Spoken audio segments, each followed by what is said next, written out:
자, 다음은 이제 외교 관계에서 굉장히 중요한 변곡점이 하나 생겼어요. 요거는 그냥 단순하게 뉴스로 인식하기에는 시사점이 굉장히 많습니다. 네. 자, 먼저 기사부터 정리를 해볼게요. 중국과 러시아, 인도 외교장관이 한반도를 놓고 모든 문제를 평화적, 외교적, 정치적 방식을 통해 해결하는 것을 지지한다며 한반도에서의 항구적 평화와 안전보장 달성이 중요하다고 밝혔습니다. 자, 중국과 러시아가 만나는 거야 뭐 새삼스럽지 않은 건데 인도가 꼈어요? 인도가 꼈다는 거죠. 아니 근데 이 세 나라가 갑자기 왜 한반도의 평화를 얘기를 하지? 그렇죠. 근데 심지어 셋이 절대 모여가지고. 만날 수 없는, 사실 인도하고 중국은 현재도 전쟁 중이나 마찬가지예요. 국경 분쟁을 하고 있는 그러니까. 상황인데 이 상황에서 외교 장관이 만나가지고 한반도 평화에 대한 얘기를 꺼냈다는 거죠. 아니 북한도 없고 저기 우리나라도 없는데 그 세 명이 만나서 그러니까. 왜 우리나라 얘기를 하고 있어? 그러니까 이거를 이제 외교적인 지지 뭐야, 이게? 상황으로 볼 수는 있겠습니다만 일단 중국하고 인도가 외교장관 회담을 했다는 자체가 이 참 놀라운 진전이라는 거지. 뭐지? 왜냐하면 인도하고 중국은 사실 쿼드도 엮여져 있지만 국경 분쟁도 엮여져 있고 남중국해 문제도 당면하고 있는 사실상 제일 강력한 적성국 중에 하나예요. 그리고 현재 중국을 혼내줄 수 있는 거의 유일한 국가에 가깝죠. 동아시아 안에서는. 인도 내에서는 지금 그 지난해부터 계속해서 중국 불매운동 벌어지고 있거든요. 예. 그런 상황에서 뜬금없이 모여서 이런 얘기를 했다. 이것은 굉장히 중요한 딜이 이루어졌다라고 밖에 볼 수 없는 거죠. 셋이서? 아니죠. 그러면 뭔가 인도가 많이 얻었네. 인도가 뭔가 상당히 만족할 만한 삥을 뜯었다는 거죠. 중국한테? 중국한테. 네, 또는 러시아한테도 일부 뜯을 수 있겠죠. 어허. 근데 뭐 러시아 같은 경우에는 사실은 이제 그 당면에 있는 우크라이나 문제 때문에 뭐라도 좀 하는 척을 해야 되니까 내가 봐서는 그냥 숟가락 얹은 것 같고 중국과 인도가 이렇게 전향적인 외교장관 만남을 했다는 얘기는 뭔가 큰 딜이 있었다는 거야. 한반도에다가 지지선언을 보내는 조건으로 인도는 중국에서 상당한 양보를 얻어냈을 가능성이 있다는 거죠. 어떤 양보를 주고받았을까요? 뭐가 있을까요? 일단은 국경 문제에 있어서 더 이상의 중국의 인도에 대한 일종의 이제 침략행위, 이 도발 행위가 분절이 됐을 가능성이 높다고 봐집니다. 그건 이제 중국 입장에서도 그렇게 해야 되는 거예요. 왜냐하면 인도가 지금까지 가장 강력하게 저항을 하면서 버팅기기를 하고 있거든요. 그 대표적인 게 엄청난 군비를 확장하고 있다는 거예요. 그 대표적인 군비가 한국 무기라는 게 이게 또한 중국 입장에서 찜찜한 거거든요. 그래서 지금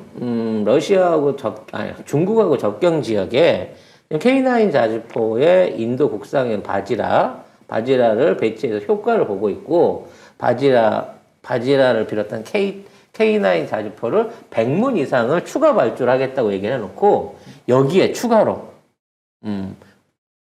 전차를 우리나라의 흑표 전차를 앞으로 도입을 해갖고 배치를 하겠다는 계획을 밝히고 있는 거예요. 자주포만 있으면 방어적인 얘기가 됩니다. 네. 근데 전차를 들여오잖아요.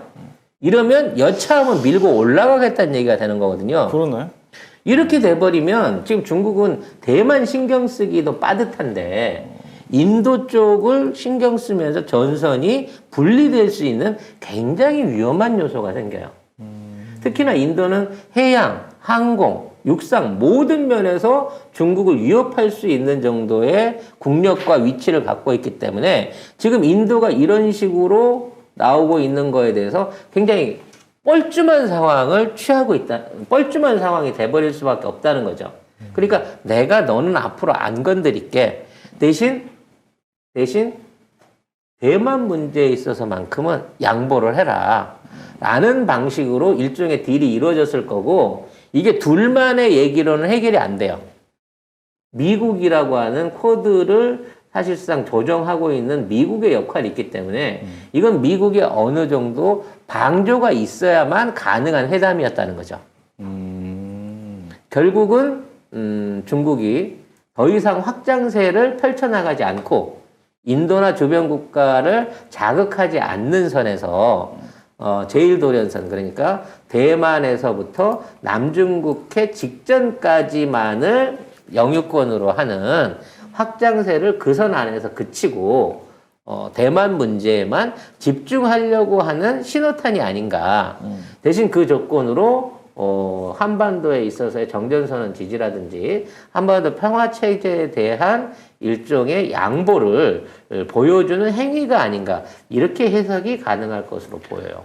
중국 입장에서도 한반도 평화가 자기네들 껴달라고 지금 계속 하고 있는 거니까. 그렇죠. 네. 왜냐면 됐어 굳이 안 와도 된다니까 라는 게 우리 입장인 건데 네. 아니야 서명할 때 내가 꼭 가서 서명해야 되는 게 아니 그 당시 의원군으로 왔던 사람들이니까 사실 니네 국가에서 누가 나와서 할 수 있는 사람이 없잖아. 그 의원 군대도 없고 그 당시 작성했던 장군도 없고 그 국가 대 국가의 조약이 아니었는데 네가 와서 하는 건 모양이 빠지지 않아?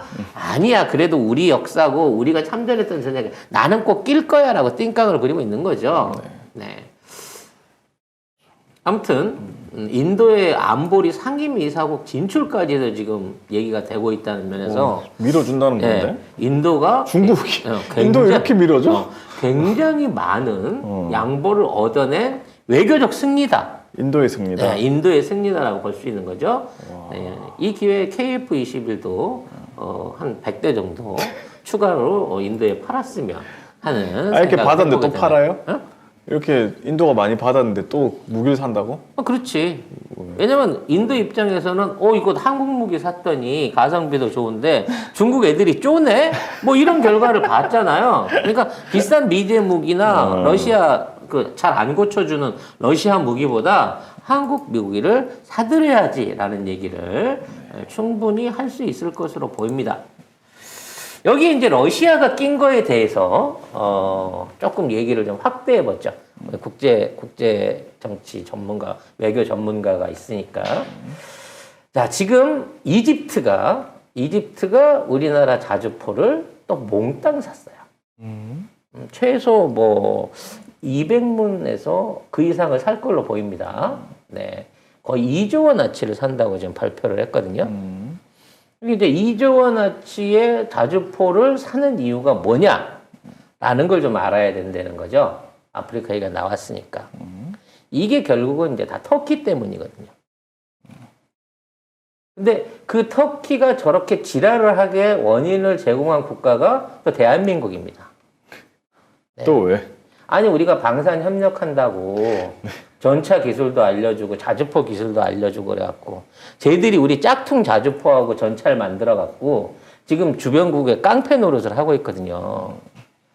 그래서 이집트 사태를 사실상 위협하고 있는 그 가장 최고의 전력이 이 바다 건너 있는 터키의 자주포 전력인데 이게 이제 K9 짝퉁인 거예요. 그래서 거기에 대비할 수 있는 전력을 갖추기 위해서 이집트가 우리나라 자주포를 지금 200문 가까이 수입하겠다고 얘기를 하고 있는 상황인 거거든요. 근데 이러한 상황들이 계속해갖고 이어지고 있습니다. 또 한 군데가 우크라이나죠. 우크라이나. 네. 결국 지금 우크라이나하고 러시아가 전쟁 직전으로 가고 있는 이유도 사실 따져놓고 보면 우리 역할이 좀 있습니다. 또 왜? 이게 왜 그러냐면 지금 러시아가 생각하는 거는 이거 이제 조금 지도를 봐야 설명이 되는데 발트해 3국하고 폴란드 사이에 껴있는 러시아 영토가 있어요. 그러니까 맹지가 하나 있어 러시아한테. 이게 뭐냐면 옛날에 2차 대전 때 2차 대전 이후로 원래 독일 땅이었는데 독일 통일되는 거 도와주는 조건으로 딜을 해갖고 러시아한테 넘겨줬다고 하는 맹지가 있어요. 그래서 이제 조그마한 도시만한 지역인데 요게 이제 바닷가에 붙어 있거든. 근데 이게 발트해 3국하고 폴란드에 의해서 맹지로 길이 떨어져 있단 말이에요. 그리고 바로 그 옆에 우리가 얘기하는 여기 그 지금 러시아하고 벨라루스. 합치려고 하는 벨라루스가 그 옆에 있는 상황인 거거든요. 그래서 지금 폴란드와 벨라루스의 난민 사태는 사실은 이 맹지를 연결하기 위한 러시아의 뒷조적일 가능성이 높습니다. 지도 좀 띄워주실래요? 벨라루스하고 폴란드 사이에. 자, 오늘은 코골이 재료라고 하는 구강 확장 의료기를 여러분한테 소개해드리려고 합니다. 이 제품은 잠잘 때 코골이를 방지하는 제품인데요. 언뜻 보시게 되면 이게 약간 마우스피스처럼 생겼습니다. 자, 이 제품은 제가 직접 성형해서 제 입에 맞도록 맞춰진 구강 확장 의료기입니다. 일상적으로 병원에서 쓰는 양압기와 같은 원리로 되어 있는데요. 우리가 잠을 잘 때 코를 골게 되면요, 정상적인 호흡이 불가능하게 되면서 뇌에 산소가 부족해지고요. 그로 인해서 숙면을 취할 수가 없게 되기 때문이죠. 본인의 입 모양에 맞게끔 이걸 성형을 해서 이걸 끼우시게 되면 자연스럽게 입 안에 숨 쉴 수 있는 공간 여유가 생기면서 편하게 호흡하실 수 있는 그런 형태의 의력입니다. 그래서 이 제품을 착용하고 잠자는 것만으로도 수면의 질을 개선할 수 있고요. 아까 말씀드린 코골이와 이가는 습관을 방지하고 치아를 보호할 수 있는 것이죠. 개별적 상담을 통해서 구매하시는 게 좋은데요. 지난 1, 2, 3월 동안 약 1,500개 이상이 실질적으로 판매가 됐던 제품이고, 병원에서 사용하는 200만 원대 양압기는 강제로 공기 주입을 하기 때문에 들숨 때는 코골이 소리가 없어지지만 날숨 때, 숨을 내쉴 때는 무호흡 증상이 생기기 때문에 오히려 부작용을 일으킬 수 있는 데 반해서 이 제품은 이빨과 이빨 사이에 간격을 벌려주고 자연스러운 자가 호흡을 통해서 코골이를 방지해주는 혁신적인 발명품입니다.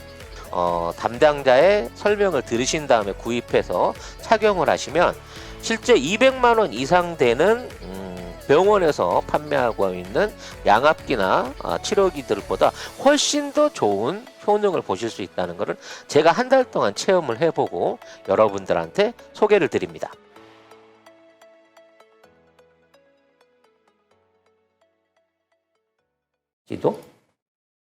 이게 무슨 의미냐면, 지금 러시아는 지금 발트해 3국을 원래 설득을 해가지고 기존에 있는 맹지로 남아 있는 이 땅을 어떻게 해서든지 육지로 연결을 하려고 준비를 많이 했어요.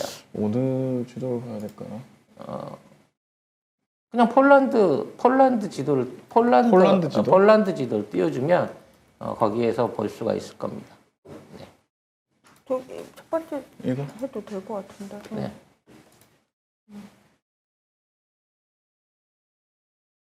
자, 여기 있는 요 땅입니다, 여러분. 이거 보이세요? 자, 이 땅이 러시아 땅이에요.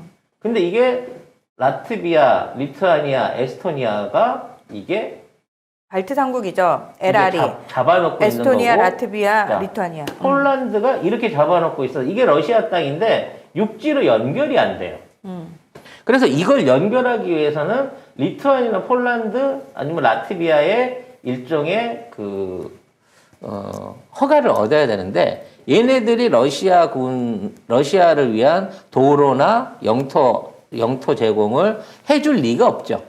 당연하죠. 발트 삼국은 특히나 러시아가 너무 싫기 때문에 역사적으로도 러시아한테 많이 당해서 특히나 친서방 국가고 친유럽연합 국가들이에요. 그래서 지금 이걸 연결할 수 있는 유일한 방법은 이 벨로루스를 통해 가지고 폴란드나 리투아니아 나라 하나를 조져버리는 겁니다. 그래가지고 여기 맹지로 있는 땅을 연결을 시키면 러시아가 원하는 남방 항구, 이쪽으로 빠져나갈 수 있는 남방 항구 지역을 얻게 되는 효과를 가지게 되거든요. 그래서 지금 있는 상황에서 우크라이나 쪽을 건드리고 있는 이유도 벨로루스를 군사적으로 움직이기 위한 거예요. 그래서 우리가 난민 얘기 많이 했잖아요. 중동 난민. 그 중동 난민들이 폴란드와 벨로루스의 국경으로 모여들고 있다 그랬잖아. 근데 그 난민이 어디 있겠어요? 여기 있어요, 여기. 이 맹지와 벨라루스를 연결하는 폴란드하고의 국경 지역 이쪽에 약 4천에서 5천 명의 난민들이 모여갖고 이 국경을 헐고 여기 가서 텐트를 치고 있는 겁니다. 과연 이게 우연의 일치일까요? 어떻게 해서 난민이 여기까지 갔을까요? 벨라루스로 관통해서 갔다는 거잖아. 중동 난민이. 그리고 여기 와갖고 뭐라 그러냐면 나 여기서 정착해서 살 테니까 나 여기서 살게끔 해줘 라고 주장하고 있다는 거지. 폴란드 입장에서는 야 이거 누가 시켜도 러시아가 시킨 거구나. 러시아가 지금 짬밥을 쓰고 있는 거구나 라고 의심할 수밖에 없는 거예요.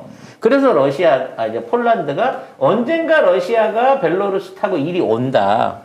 그래서 얘네들 어떻게든 막아야 된다라는 생각을 갖고 있는데 이걸 막아낼 수 있는 무기로 뭘 선택했냐는 거지. 한국 전차와 K9 자주포를 이 나라들이 도입을 하고 있다는 거예요. 그래서 폴란드와 라트비아에 K9 자주포들이 수출되고 있고 배치가 되어 있고 폴란드 같은 경우에는 한국 K2 전차를 1000대를 자국에서 양산해갖고 러시아를 막는 데 쓰겠다라고 하고 있다는 거죠. 폴란드가 그래서 트럼프 있을 때부터 제발 미군 좀 보내달라고. 미군 주둔 시켜주세요. 저희가 돈 다 될 거예요. 2조 원 될 거예요. 준비돼 있어요. 보내주세요. 그랬거든요. 네. 그래서 그 2조 원으로 기지를 설립을 못하게 되니까 우리 흑표 전차를 살 것으로 기대가 되고 있습니다만 아무튼 지금 있는 사태도 러시아가 배후 조정을 해서 이 땅 따먹기를 하기 위한 걸로 벨로루스를 뒤척이고 있다는 거죠. 송 작가님한테 왜 거길 사래요? 러시아 땅. 안 팔아요, 러시아도.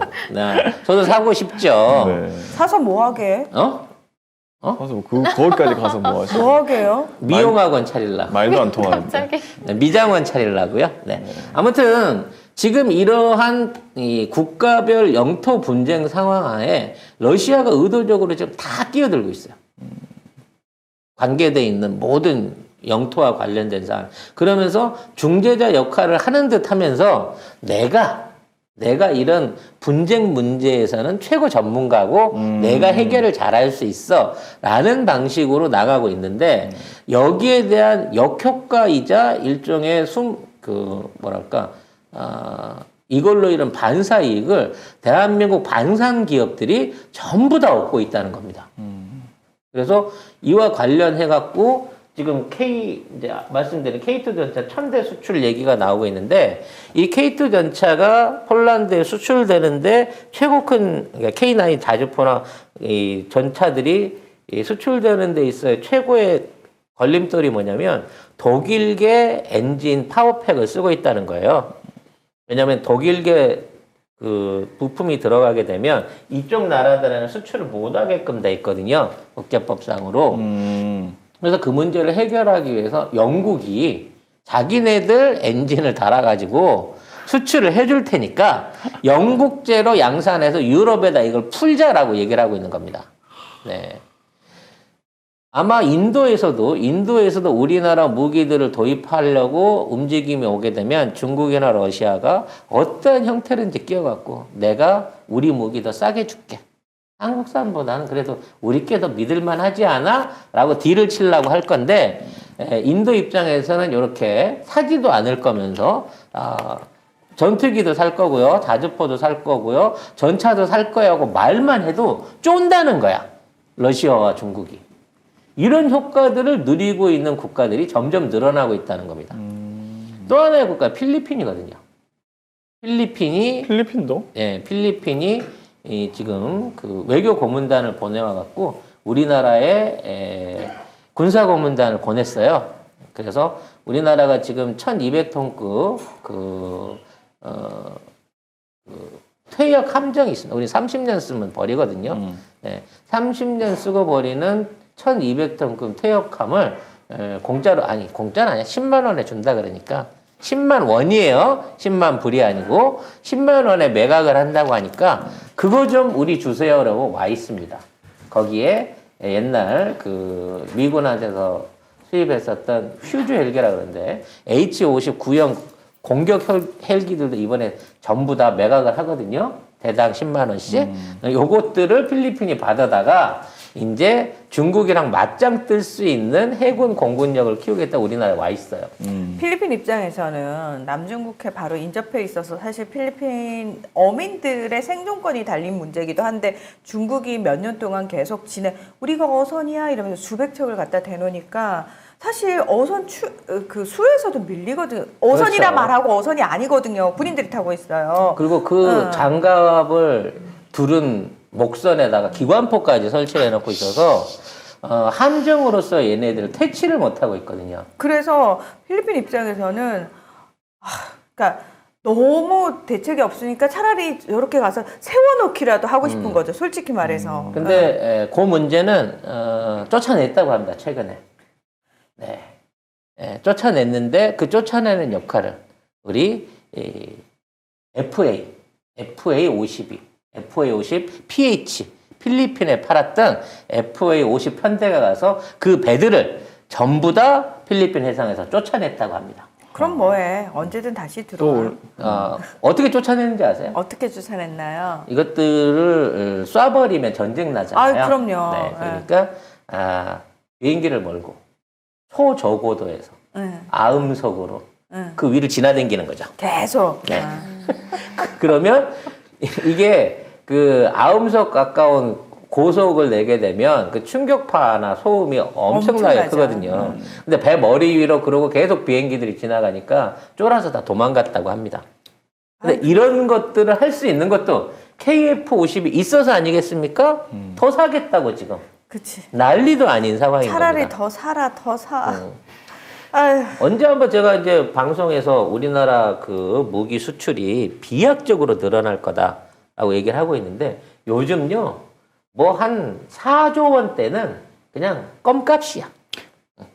지금 뭐 미국, 호주, 필리핀, 인도 뭐 이런 유럽 이런 쪽에서 기본적으로 들어오면 2조 원에서 4조 원이에요. 심지어 이제 미국에서 훈련기를 KF-50으로 T-50이라고 얘기했죠. T-50으로 해갖고 교체를 하겠다라는 얘기가 나오고 있거든요. 보잉이 500대 이상을 납품해야 되는데 보잉이 설계 결함을 일으켜갖고 이게 이제 추락하게 생긴 그 구형 훈련기를 납품했고 신형에서도 이걸 못 고쳐낸 거예요. 그래서 KF-50을 쓰겠다라는 얘기가 나오고 있는 거고 그러니까 이제 그 많은 사람들은 아니 미국이 미쳤다고 국산 무기를 쓰냐라고 얘기를 하지만 KF-50 그러니까 T-50은 원래 맥도날드 더글러스가 설계 원형을 갖고 있기 때문에 미국 비행기라고도 할 수 있어요. 그렇기 때문에 거기다 팔아먹는데 아무 문제가 없거든요. 이것만 하게 되면 50조 원 가까운 어마어마한 매출을 올릴 수 있는 또 대규모 공사가 되고 있고요. 지금 레드백 같은 경우에도 호주가 만일 선택을 하게 된다고 하면 이거는 사실상 미국에서도 쓰여질 가능성이 높고 거의 뭐 수백 대에 가까운 레드백의 그 수출도 조만간 이루어질 가능성이 있다는 거죠. 이 추세로 되면 내년에는 무기 판매로 전 세계 5위권 안에 올라가게 생겼어요. 진짜 대한민국이. 그렇게 되겠네요. 네. 그런 의미에서 그동안 잠시 묵혀두고 있었다. 한화 계열, 로템 계열 주식들을 이제 눈여겨볼 때가 되었다라는 얘기를 또 드리고 싶습니다. 네.